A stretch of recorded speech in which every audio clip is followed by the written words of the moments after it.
Dylan Carter scrolled through endless listings on his phone, frustration growing with each overpriced apartment. The city was ruthless when it came to rent, and as a struggling graduate student barely making ends meet, he needed a miracle. That miracle arrived in the form of a too-good-to-be-true listing. Spacious room for rent in quiet suburban home. Private bathroom, utilities included. Must be comfortable with house rules. $300 month. Dylan stared at the price. That was insanely cheap. There had to be a catch. Still, desperate times called for desperate measures. He clicked on the contact info and sent a quick message, expecting either no reply or a scam. But within seconds, his phone vibrated. Come by tonight. 8 p.m. 742 Arcadia Street. Ask for Madame Vena. There was no name attached to the message, no follow-up details, just the address. Dylan hesitated. Who the hell was Madame Vena? The name sounded theatrical, like something out of an old Gothic novel. But the rent? $300, slinging his backpack. Over his shoulder, Dylan grabbed his keys and headed out. The house on Arcadia Street. The address led him to a quiet, tree-lined neighborhood on the edge of town. The house itself was strange, not creepy but old-fashioned in a way that felt out of place among the modern homes surrounding it. It was a deep blue Victorian-style house with silver trim that shimmered under the streetlights. The windows were tall and arched, the porch decorated with hanging lanterns that glowed a soft golden hue. Dylan took a breath and rang the doorbell. The chime echoed in a way that made the hair on his arms rise, almost as if the sound stretched beyond the physical world. A moment later, the door opened. The woman standing there was striking, tall, elegant and composed with an air of timeless grace. Her skin had an odd quality, too smooth, almost iridescent, as if it caught and refracted the light just a little too much. Her silver blonde hair was pinned up in an intricate braid and her golden eyes studied him intently. You must be Dylan Carter, she said, her voice like velvet. I am Madame Vena. Please come in. Dylan hesitated, glancing past her into the house. It was immaculate, a mix of old-world charm and modern luxury. Dark wood floors gleamed beneath a chandelier of swirling silver filigree. The air smelled faintly of something floral, yet unfamiliar. So, he started, stepping inside. This listing, it's really just $300 a month? Yes, Madame Vena said smoothly.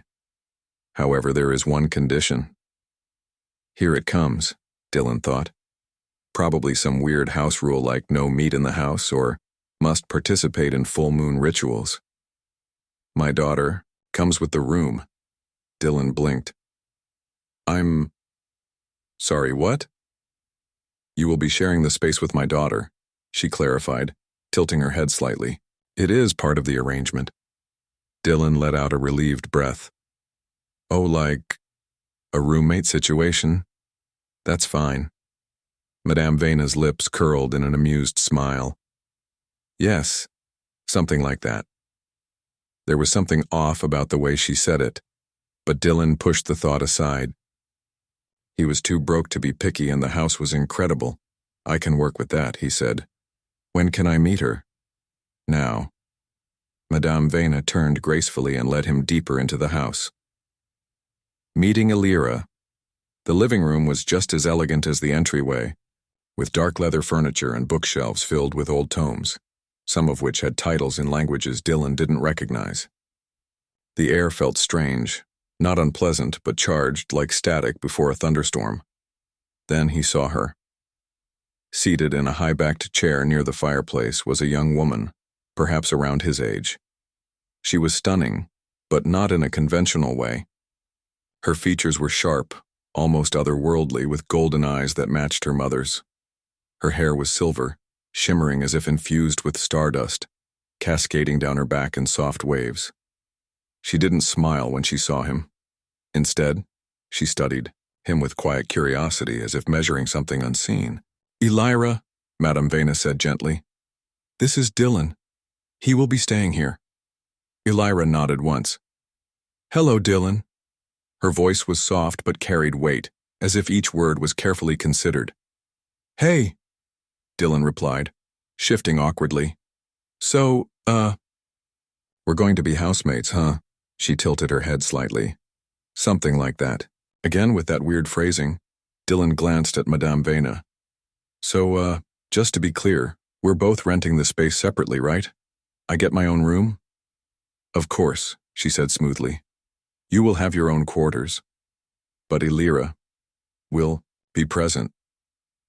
Dylan wasn't sure why the way she phrased it unsettled him. It was a simple statement, yet something about it carried an unspoken weight. But $300 a month. Sounds good to me, he said, forcing a smile. When can I move in? Tonight, Madame Vena said. If you are ready. He hadn't expected that. Most landlords required deposits, paperwork, maybe a background check, but he wasn't about to complain. Yeah, sure, Dylan said. I can grab my stuff from my car. Madame Vena smiled approvingly. Excellent. I will prepare the necessary documents. The first night Dylan's room was perfect.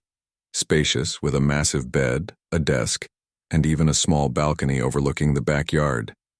It felt like a luxury hotel suite, far nicer than anything he could ever afford. Too nice. He set down his duffel bag and looked around. Everything was pristine, yet something felt off. The walls had faint etchings, like swirling patterns that almost glowed when the light hit them just right. The air was thick with the same charged energy he'd felt in the living room. Then there was Elira. Dylan had expected her to ignore him or stay in her own space. Instead, she appeared at his door just as he was unpacking. You should know, she said quietly. This house is different. Dylan let out a short laugh. Yeah, I kinda got that vibe.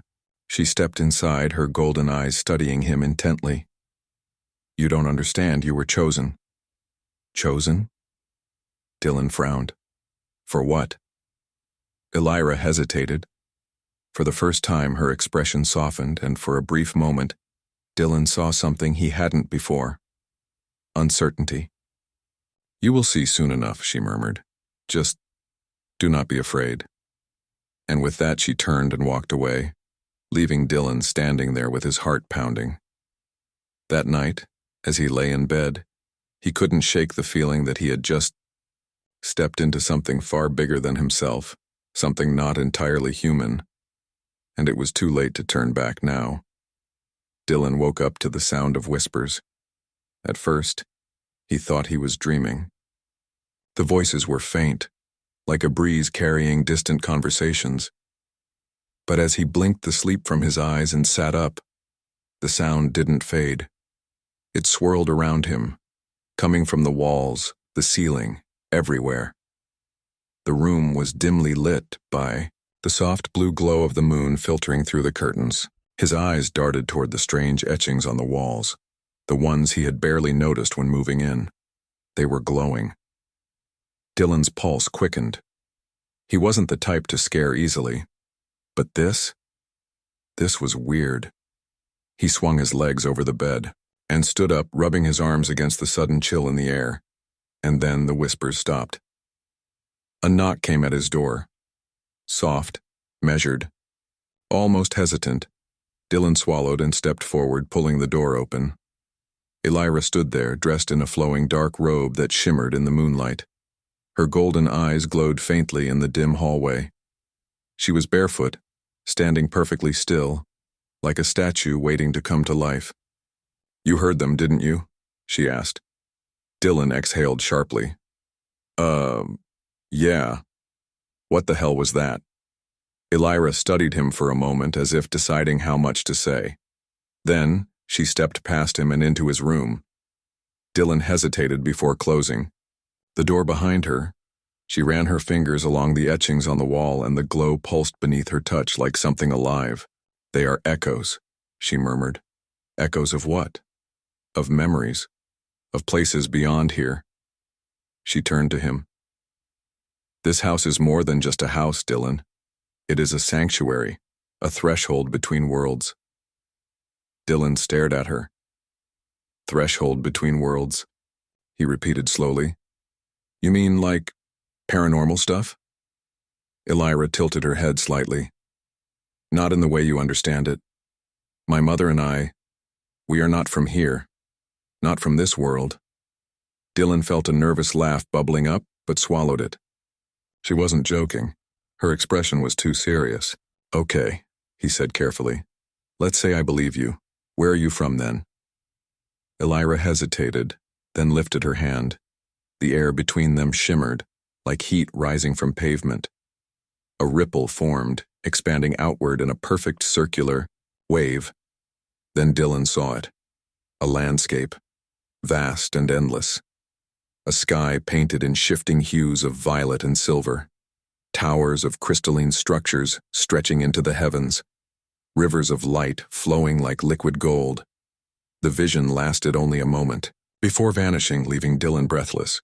What the hell was that? He whispered. My home, Elira said softly. Or, what's left of it. Dylan ran a hand through his hair, pacing the room. Okay, all right. So you're saying you're an alien? She nodded once. And your mom too? Yes. Dylan let out a short laugh, shaking his head. You guys don't look like aliens. Elira gave a small smile. Because we have adapted, we hide in plain sight. My mother is powerful. She created this house as a shield, a place where we could exist without being found. Dylan frowned. Found? By who? Elira's expression darkened. The ones who destroyed our home. A chill ran down Dylan's spine. And they're looking for you? She nodded. Yes, and if they find us, they will not be merciful. Dylan exhaled, running a hand down his face. This was insane. Absolutely. Insane, and yet he believed her. The vision, the glowing symbols, the way the air around her seemed to hum with an energy he couldn't explain. None of it could be faked. Why tell me this now? He asked. Elira stepped closer, her gaze steady. Because you are not just a tenant. Dylan, you are part of the contract. A heavy silence filled the space between them. What does that mean? He asked slowly. Elira glanced at the glowing etchings on the wall. This house is more than stone and wood. It is alive in its own way. It chose you. Chose me for what? Her eyes met his. To be my tether. The word settled over him like a weight. Tether? Elira hesitated before answering. I am incomplete here. This world is different from my own. The energy, the physics. It does not sustain me the way my home once did. Without an anchor, my existence becomes unstable. Dylan crossed his arms. And let me guess. I'm the anchor. She nodded. When you signed the lease, you unknowingly agreed to the bond. Dylan felt his stomach drop. So what? I'm stuck. Here? Forever? No, she said quickly. The bond does not mean imprisonment, it means connection. A link between us that keeps me stable and in return offers you protection. Dylan frowned. Protection from what? Elira's golden eyes flickered. From them. A deep, rumbling vibration filled the air, like a distant thunderclap. The walls shuddered slightly. Elira turned sharply toward the window, her expression tense. They are looking for us, she whispered. Dylan stepped toward her. Who is they? She turned to him, her eyes burning like twin suns. The ones who took my world. And if they sense that I am here, they will come. Dylan felt the weight of her words settle in his chest. Then what do we do? He asked. Elira studied him for a long moment. Then she reached out, placing a hand over his.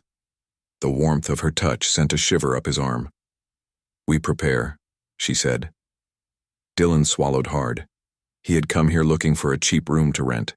Instead, he had stepped into something far greater than himself, and there was no turning back now. Dylan spent the next few days in a state of cautious disbelief. He wasn't ready to accept the idea that he was bonded to an alien. But there was no denying that something strange was happening. For one, he could feel Elira's presence, even when she wasn't in the room. It wasn't like hearing voices or seeing visions. Nothing that would make him question his sanity, but rather a soft, constant awareness at the back of his mind. If he focused, he could sense her emotions like distant echoes of a song just beyond his hearing. It was unsettling. Madame Vena, on the other hand, acted as if nothing was unusual. She continued running the house with her eerie elegance, moving through the halls like a specter of some long-lost empire. She spoke little, but her golden eyes always held the weight of knowledge unspoken. Then, on the fourth night, everything changed.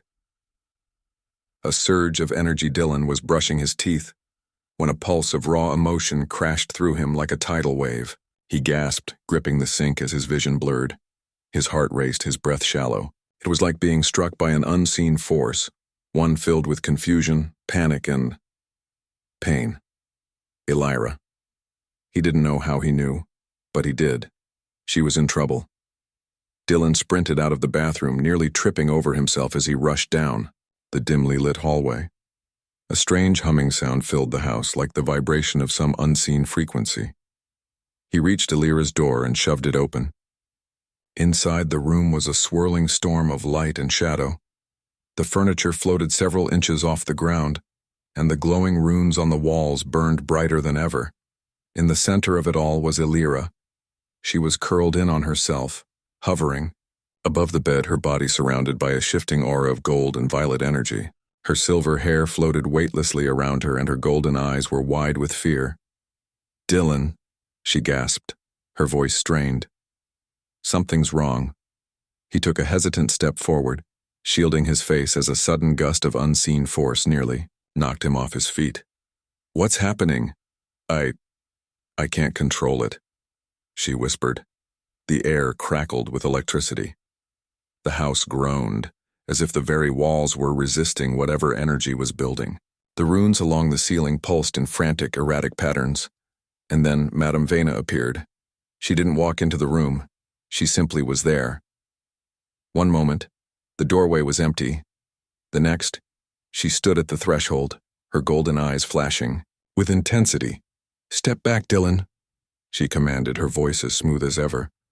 But there was an edge to it now, a sharpness he hadn't heard before. Dylan hesitated, his instincts screaming at him to stay, to help Elira. But before he could argue, Madame Vena lifted her hand, and the air in the room seemed to freeze. The floating furniture dropped back into place. The humming stopped. The energy surrounding Elira flickered, then collapsed inward. With a choked gasp, she fell, and Dylan barely had time to rush forward and catch her before she hit the ground. She trembled in his arms, her breathing shallow. Madame Vena stepped closer, kneeling beside them. She brushed a strand of silver hair from Elira's face, her expression unreadable. "It's starting," she murmured. Dylan swallowed. "What's starting?" Madame Vena met his gaze. "The bond is reaching its final stage." The choice they moved Elira to the living room, where the air felt less charged with tension.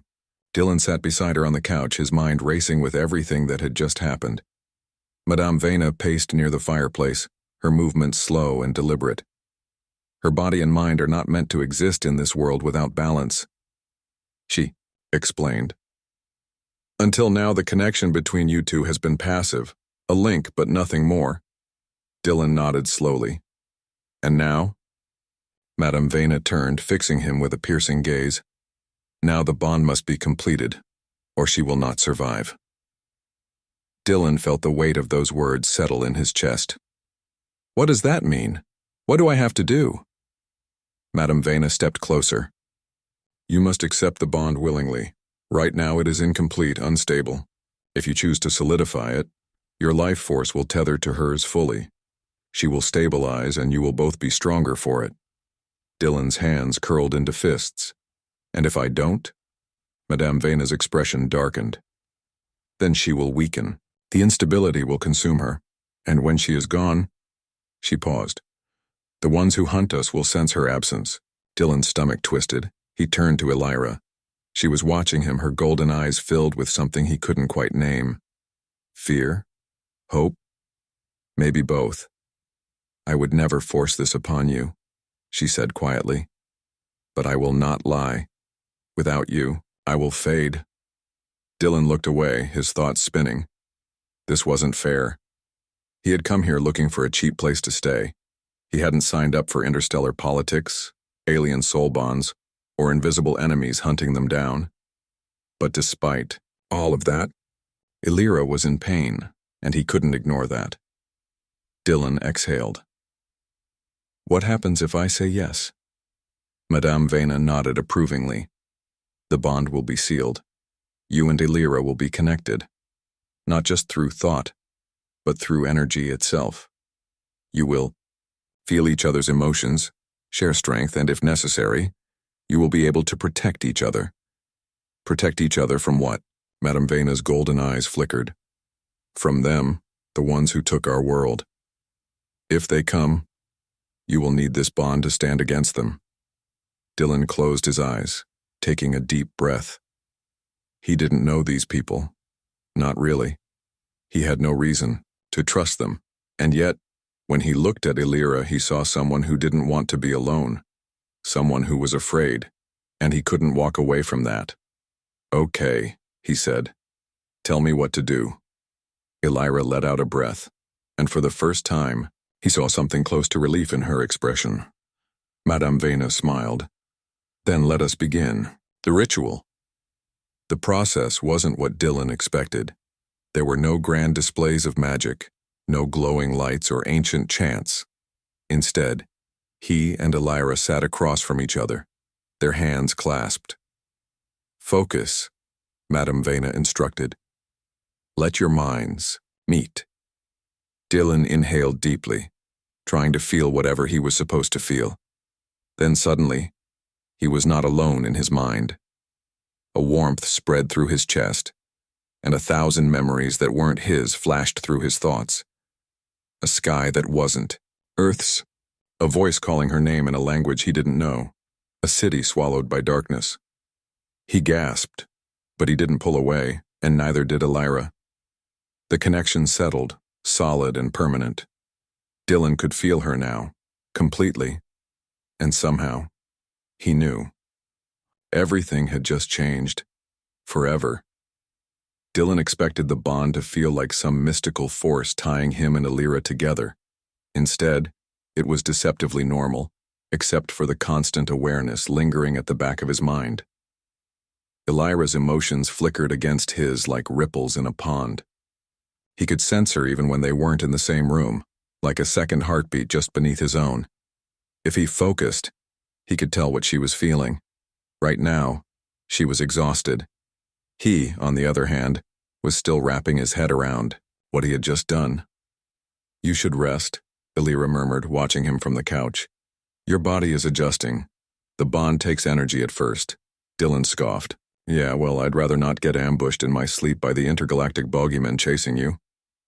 Illyra's lips twitched into something that was almost a smile. That's not how they work. Yeah? Then how do they work? Before she could answer, a deep rumbling filled the house. Dylan tensed. It was the same sound from the other night, the same unnatural vibration in the air.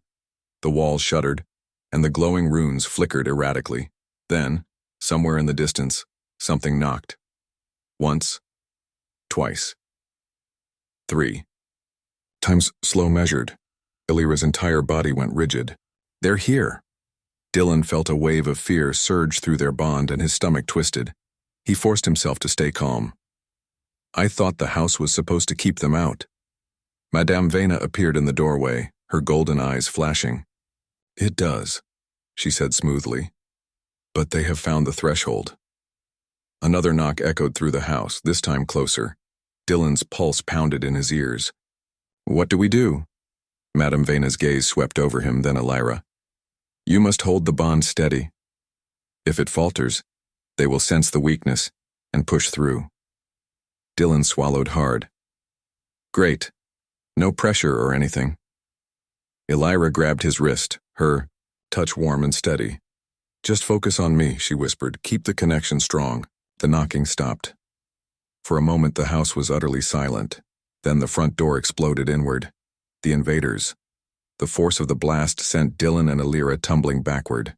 Smoke and debris filled the air, and a low, mechanical humming vibrated. through Dylan's bones. Through the dust he saw them. 3 figures. They stood in the ruined doorway, tall and motionless. Their bodies were cloaked in shifting shadows, their faces hidden beneath smooth metallic masks. No eyes.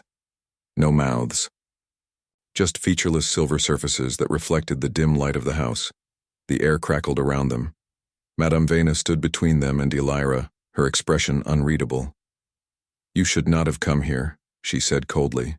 The tallest figure tilted its head as if considering her words.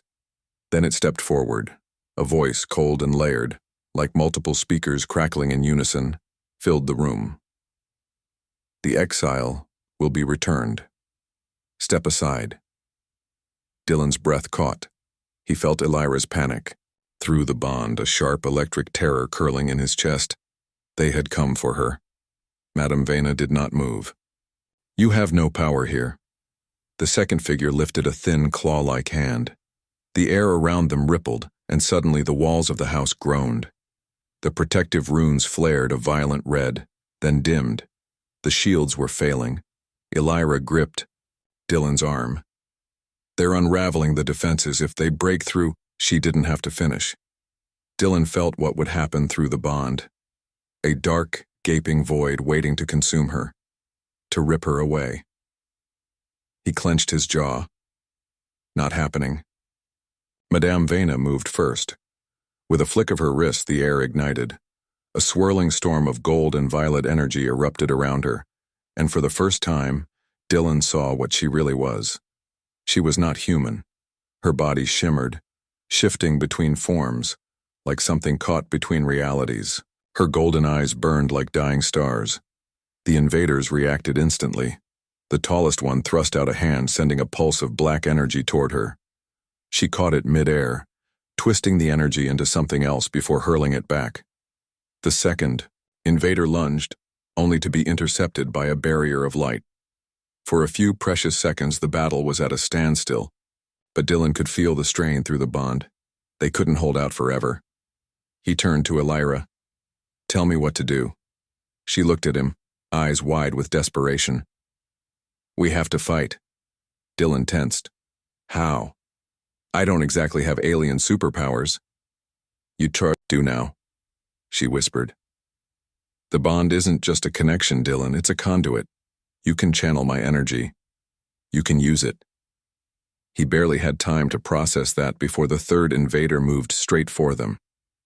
Elira reacted instantly, pulling Dylan to his feet. "Focus," she said, gripping both of his hands. "Don't think, just feel."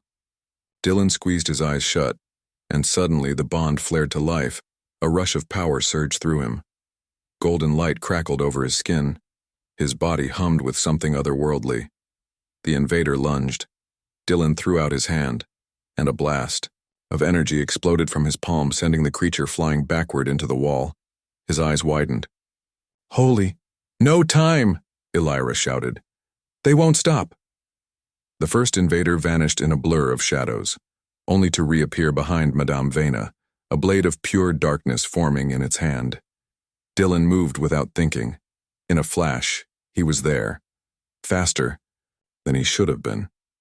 He grabbed the invader's arm and the bond flared hot, energy surging through him. The invader screeched as golden light burned across its form. It stumbled back, its metallic mask cracking. Dylan didn't let up. With a shout, he threw his palm forward, and an arc of energy erupted, slamming into the creature and sending it crashing through the doorway. The second invader hesitated, and that's when Madame Vena struck.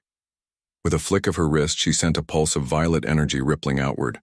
The shadows around the invaders shattered, and suddenly, they were no longer intangible wraiths but solid, vulnerable beings. "You do not belong here," she said. The invaders hesitated, then one by one they vanished, melting into the air like ink dissolving in water. And just like that, they were gone. The house fell silent. Dylan's chest heaved, his skin still tingled from the energy. Elira grabbed his hand, squeezing it. "You did it," she whispered. He turned to her, breathless. "We did it." Madame Vena studied them both, then gave a rare, knowing smile. It seems the bond is complete after all. Dylan swallowed. He didn't know what came next, whether the invaders would return, whether his life would ever be normal again. But one thing was certain. He wasn't just renting a room anymore. He was part of something much, much bigger, and there was no turning back.